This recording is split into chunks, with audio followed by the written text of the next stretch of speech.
और अब खबर ग्वालियर से, जहां पे कचरे के ढेर में मिले ब्लड बैंक और डबरा में 18 से ज्यादा ब्लड बैंक मिले थे। ब्लड बैंक की व्यवस्था पर सवाल उठ रहे हैं। जिले में रेड क्रॉस का ब्लड बैंक है और स्वास्थ्य विभाग की टीम जांच में जुटी है। कचरे के ढेर में मिले ब्लड बैंक के बाद से कहीं ना कहीं अब ब्लड बैंक की व्यवस्था पर सवाल उठ रहे हैं, क्योंकि डबरा में एक नहीं दो नहीं बल्कि 18 से ज्यादा ब्लड बैंक कचरे के ढेर में मिले हैं। जिले में रेड क्रॉस का ब्लड बैंक है। स्वास्थ्य विभाग की टीम अब जांच में जुटी है। जो ब्लड बैंक के आदमी लोग, गरीब लोग डोनेट कर रहे हैं, उनका दुरुपयोग किया जा रहा है और सड़कों पर कचरे के ढेर में पड़ा मिल रहा है। इस पे शासन प्रशासन की कोई कार्रवाई नहीं हो रही है। इसमें अधिकारी लोगों को ध्यान रख कर और इस ब्लड को किसी गरीब लोगों को या मददगार लोगों को मिल जाए तो अति कृपा होगी। अभी जो है मैं हॉस्पिटल की तरफ से आ रहा था, तो आज जो है डबरा जो हॉस्पिटल के पास में ब्लड ग्रुप की कार्यालय है, वहाँ पर जो खून की थैली डली हुई है, वो हमारे क्षेत्र के सामाजिक कार्यकर्ताओं द्वारा, छात्रों द्वारा और संगठनों द्वारा खून दिया जाता है कि क्षेत्र के लोगों को, गरीब को खून की प्राप्ति हो सके। लेकिन ब्लड बैंक डबरा के पदाधिकारियों द्वारा, अधिकारियों द्वारा और जो भी उसमें लोग हैं उनके द्वारा खून के जो बोतल के रूप में होते हैं वो रोड पर डले हुए हैं, जिसकी वजह से बीमारी फैलने की भी शंका है। और ऐसा क्यों किया गया है? हमारे क्षेत्र में गरीब लोग हैं, हॉस्पिटल में डले हुए, उनको खून की आवश्यकता पड़ती है। देवश्री माली ज्यादा जानकारी के साथ लाइव जुड़े हैं। देवश्री माली, हम अक्सर देखते हैं कि मरीज, तीमारदार कैसे परेशान होते हैं एक एक ब्लड यूनिट के लिए, और यहाँ पर तो एक नहीं दो नहीं बल्कि 18 से ज्यादा ब्लड बैंक की यहाँ पे एक जखीरा बरामद किया गया है। इस पूरे मामले में क्या जानकारी, आखिर क्यों इस ब्लड बैंक को फेंका गया कचरे के ढेर में?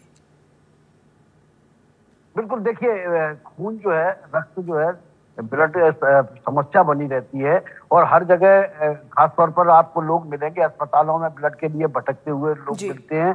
और रेड क्रॉस की स्थापना भी इसलिए की गई है कि जरूरत के समय ब्लड वहां सुरक्षित मिल सके, और इसीलिए ग्वालियर में डबरा जो सबसे बड़ा ब्लॉक है, वहां भी एक ब्लड बैंक रेड क्रॉस संचालित करती है। और देखने में ये आया कि ये जो ब्लड के सैंपल थे, जिनमें ब्लड बैग थे, वो कचरे के ढेर में पड़े मिले, जिनको कुत्ते नोच रहे थे। जब लोगों ने कुत्तों से ब्लड नोचते हुए देखा तो पहले तो लोग घबरा गए कि ये ब्लड कहाँ से आया। जब देखा तो वो ब्लड बैंक उसमें जो है बाकायदा सील सिक्का लगा हुआ था और वो जो है वहां पड़े हुए थे। इसकी सूचना जब स्वास्थ्य विभाग को दी गई तो उन्होंने आके उसको जब्त भी कराया।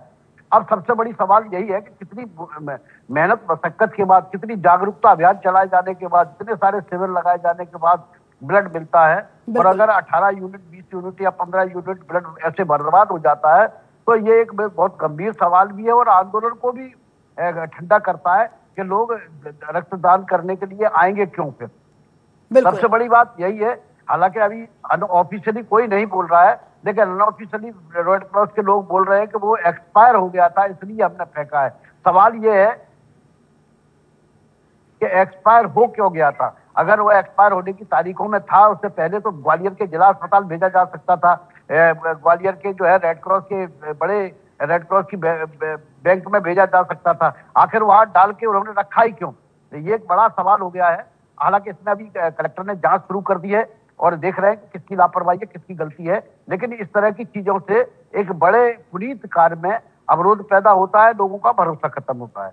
बिल्कुल बिल्कुल, क्योंकि अक्सर यही जब जागरूक अभियान चलाया जाता है रेड क्रॉस के द्वारा, तो उसी वक्त ऐसा कहा जाता है कि जरूरतमंदों के लिए दान दीजिए, रक्तदान दीजिए, रक्तदानी महादान है, ऐसे बड़े बड़े नारे लगाए जाते हैं। लेकिन यहाँ पर देखिए खून की कैसे बर्बादी हो रही है।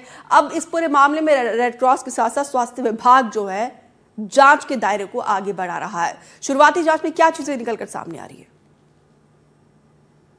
देखिए, शुरुआती दौर में तो यही निकला कि वो एक्सपायर हो गया था और एक्सपायर होने के कारण चूंकि वो बेकार हो गया था तो उसको फेंक दिया गया।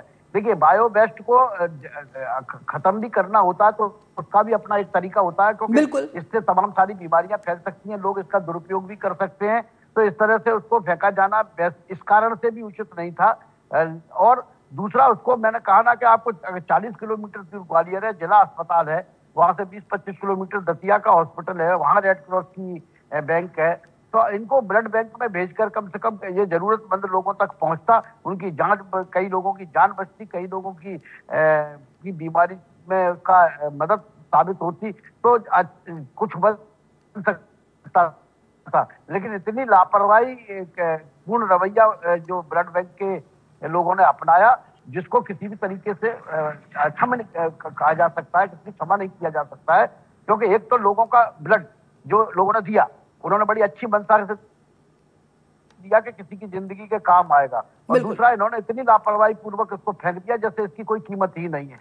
तो इसमें लोगों का यही कहना है कि जो भी लोग दोषी हैं उनके खिलाफ कड़ी कार्रवाई की जाना चाहिए, ताकि इस तरह की घटनाओं की पुनरावृत्ति ना हो। बिल्कुल बिल्कुल, ऐसी सख्त कार्रवाई होने की जरूरत है, क्योंकि यहाँ पर एक नहीं, बार बार यहाँ पर देखिए कैसी गंभीर लापरवाही। एक तो ऐसे एक्सपायर क्यों किया गया, क्योंकि इतनी ज्यादा डिमांड आसपास के अस्पतालों में अक्सर होती है, हम देखते हैं कैसे परेशान यहाँ पे मरीज के साथ तीमारदार भी होते हैं। तो वहीं दूसरी, अगर इसको डिस्पोज करना भी था तो उसकी प्रॉपर प्रक्रिया होती है, क्यों ऐसे खुले में फेंका गया, जिससे कहीं ना कहीं बीमारी फैलने का भी एक खतरा मंडराने लगा है। फिलहाल विस्तार से जानकारी देने के लिए देव श्रीमाली, आपका बहुत बहुत धन्यवाद।